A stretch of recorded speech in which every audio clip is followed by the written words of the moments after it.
Hi, welcome to Astrology Talk Investigates with me, Christina Rodenbeck from the Oxford Astrologer, and Sally Kirkman from sallykirkman.com. Hi, Sally, how are you? Hi, Christina. I'm fine, thank you. Doing quite well. How are you?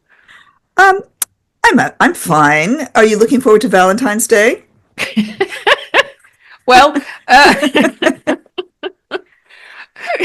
That was a trick question. No, the reason I asked Sally that question is because that is the topic of today's Astrology Talk Investigates.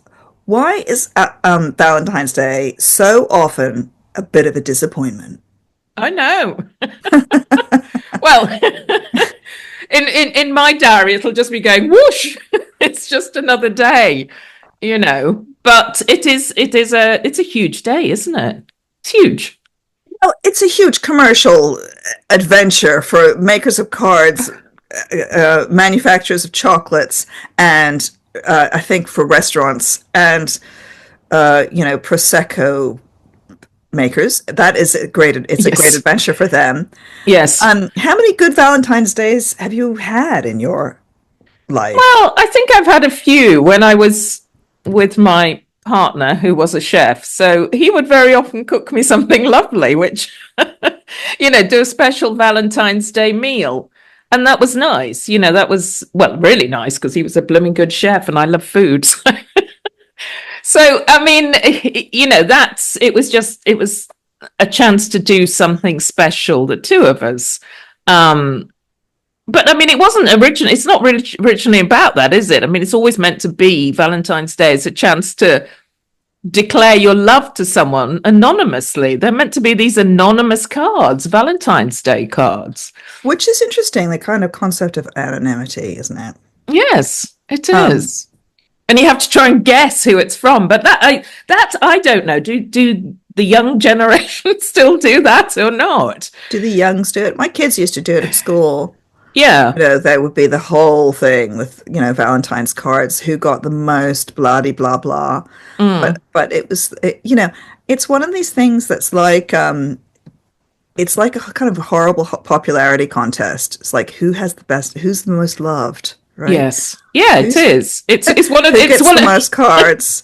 It it's literally is. another it's another opportunity to be the one who's left out at school, which is seems to be, a big thing, doesn't it? Oh, no one's chosen me. Yeah.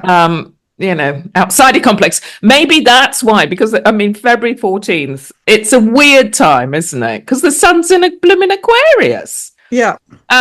Which isn't the romantic sign. And actually, Aquarius does have this theme sometimes of, am I in the in group or am I on my own, walking my own path? Am I the outsider? So it kind of fits that, like, oh, am I going to get a Valentine's Day card or not? you know? Well, it's funny that it's in Aquarius month, isn't it? I mean, It which is is. not a sign known for its romantic tendencies. Mm. Mm. It's one of the fixed signs, right? Yep. But it's also a fixed sign that, as we know, is one of the literally, statistically, one of the least likely to get married because they don't go for, they're not going to go for second best, Aquarius. Mm. And also, they're quite serious about their relationships and Mm. they're kind of okay on their own quite often. I mean, Yeah. I know a lot of married Aquarians, often to Librans, that seems to be a big combo. Hmm. Um, but it's not one of the romantic signs. It's not like Libra or even Taurus, it's not Mm. Venus ruled. So Mm. I did think about it, and it is actually associated. I know everybody thinks that June is the Juno month, which it is, but Mm. actually February was in Roman times. The February the 15th, so not the 14th, but the 15th, was the Yeah. Lupercalia festival, Yeah. which involved the goddess Juno. And why is that important? It's important because Juno was the goddess of marriage. Mm. And that, the Lupercalia was a kind of purification and fertility thing, a bit like, say, St. Bridget's Day. Mm. But it was at this actual moment in the year. And I'm Mm. sure there's a little bit of that. And then so it started on the 14th, 15th of February. Yeah. And then on the last day of the month, going to March 1st, she was celebrated as the protector of matrons and marriage. And that makes more sense to me Yeah. because of the Aquarius connotations. Also, if it's very good for loyalty and Mm, commitment, mm, you know, mm. and maybe not so good for flights of romance. So it's like the opposite, isn't it? Where is it that they give books on Valentine's Day? Is that Catalonia? I I don't know, actually. I mean, there are lots of different traditions, and it Yeah. wasn't, this is the thing, it wasn't necessarily traditionally about love always. I mean, there was a kind of weird thing I was looking at that it's a day when birds, flappy birds, little flappy birds propose to one another or get married or something. It was seen as the day of when birds marry as well, which I don't know quite where that comes from.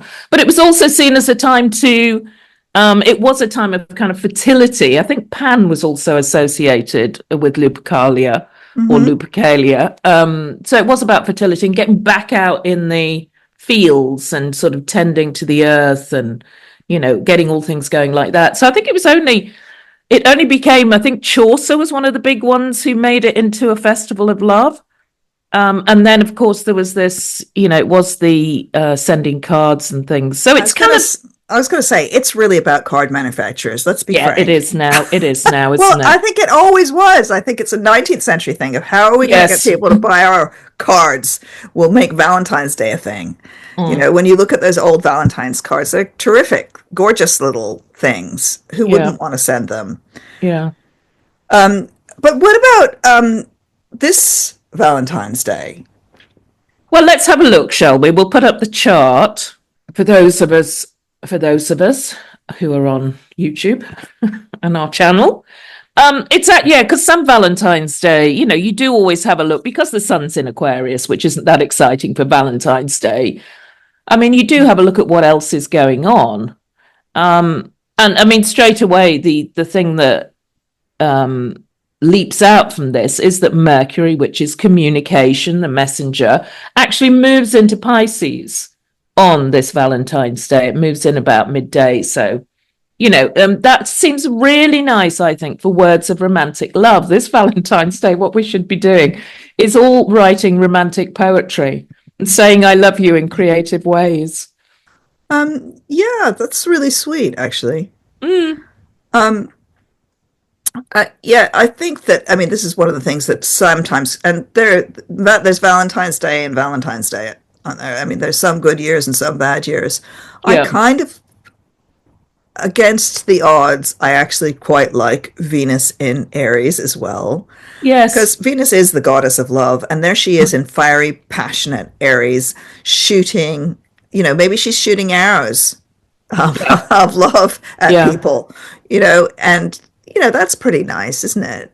And Mm, mm, she's not that far from Neptune. And the other thing I really think is extraordinary about this Valentine's Day is the conjunction of Neptune and the North Node, which has been ongoing since the beginning of the month. yeah. But that's very romantic, and it's like a door opening into a new world, a new realm, a new Mm, world of romance, possibly. mm, So it's really not a bad one. And mm, Mars is still retrograde. He's still sleeping.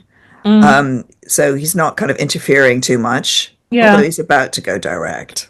Yeah. There's also, I mean, for me with this Valentine's Day, there's a sense of it feels like something new emerging, doesn't it? In a way, you've got Mercury at 0 degrees. Eros, the asteroid which I put on, is also at 0 degrees of Aquarius. Not, but there's this sense of something starting, and I think Venus in early degrees Aries. This sense of a new. So I tell you, if anyone out there, if you've got your eyes on someone, it probably is a good day to reach out and Yeah. speak up and let them know. And Venus in Aries wants to be spontaneous, wants to kind of lead the chase. There's that sense of, let's just do it. Don't be passive, wait for other people. It feels like a good Valentine's Day to be sending off, maybe not an anonymous card, put your name in it.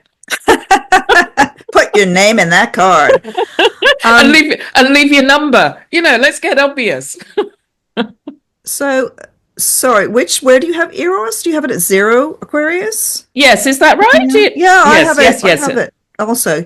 I think Okay. that's remarkable, actually. Yeah, yeah. And I noticed that Juno herself is at 29 degrees of Scorpio and about to go into 0 degrees of Sagittarius as well. So Yeah. they will be in a harmonious aspect, which is kind of Mm, nice. mm, mm, And Juno will be in the sign of Arrows, which is Sagittarius. yeah. So maybe send that message. Or, Mm, but and I think because it is actually, if one celebrated it less as the declaring sudden love and more as the let's celebrate our relationship, a mm, moment, a time of the year to celebrate your ongoing relationships, your ongoing partnerships. mm, I think that would be actually more successful. I mm-hmm. as a sort of feeling. Do you know what I mean? I know a lot of people do use Valentine's Day for that, and I think that's quite a good use of it. Yeah. I mean, the only thing with this, the astrology, is that, I mean, I know this is lunchtime, midday, but there is a very close Moon Saturn opposition. Moon in Virgo, bit nitpicky, critical, opposite Saturn, which does feel a bit like, oh, a little bit gloomy, doesn't it? So, maybe plan. Well, most people will be planning Valentine's stuff, I would think, for the evening if they're going to do something special. Not necessarily. The lunchtime doesn't look so good. Middle of the day doesn't look so good with that direct opposition. And I would suggest that really it's a time to put any little niggles or criticisms to one side. Don't make them foreground. Focus on bringing something fresh, something new to the relationship. The Mm, other thing I noticed, just having added one more asteroid, because I think, Sally, you're right. It's quite, I don't know if you said this, but you don't normally add asteroids, and you mm, did this time mm. in a desperate attempt to find something Valentine. But the ones that I would add would be probably Cupid, Psyche, Yeah, Eros, and Juno, looking at kind of marriage and love, yeah, would be those asteroids. And I do note that Cupido is fairly close to being in conjunction with Jupiter and Gemini. So again, that's love, words of love. yeah. And it's fairly close to being, you know, in a T square with the Saturn and the Moon. So that's Mm, interesting. Because the mm, Saturn and Moon could also be about commitment, couldn't it? Like yeah. the commitments that you're going to make or not make. Mm, It's should I stay or should I go? It's one of yeah. those. Yeah, it's kind of like, are we going to get serious about this or are we not? Maybe it is. Maybe it's just a kind of serious conversation or a commitment or, a card that says I do. I don't know. But I mean, there is something about that. There's a more of a permanence, isn't there, with the Saturn? Mm. Um, And although it it is has, an opposition. yeah, Oh, and it does have to be noted, I think, that we are coming up to. I'm just looking at how close we're getting to those eclipse points, and the yes. Saturn and the Moon. That Saturn Moon opposition is very close to where the eclipses are going to be. Yes, it's the following month, isn't it? Yeah. So, So I yeah. think I think Mm, we're actually getting that, like this Valentine's Day is getting into that eclipse, coming up to those eclipses, yeah. Yeah. 6 weeks later, and then a little bit longer. It's the 14th of March and the 29th or something like that, isn't it? Yeah, 14th and the 29th of March, we've got eclipses. Yeah. And of course, it is the Virgo Pisces eclipse season coming up. And in this on February the 14th, we've got the moon in Virgo, Saturn in Pisces. So, yes, there's something, it's getting ready for that, isn't it? It is sort of saying where we at. It Yeah. needs to be there needs to be a light on it, Yeah. on the relationship during this Valentine's Day. Yay. Well, Yeah, and speaking of which, I think we're going to be talking about eclipses, aren't we, in our next we Astrology are. Talk Investigates, Yes. which will come out next month in March. Yeah.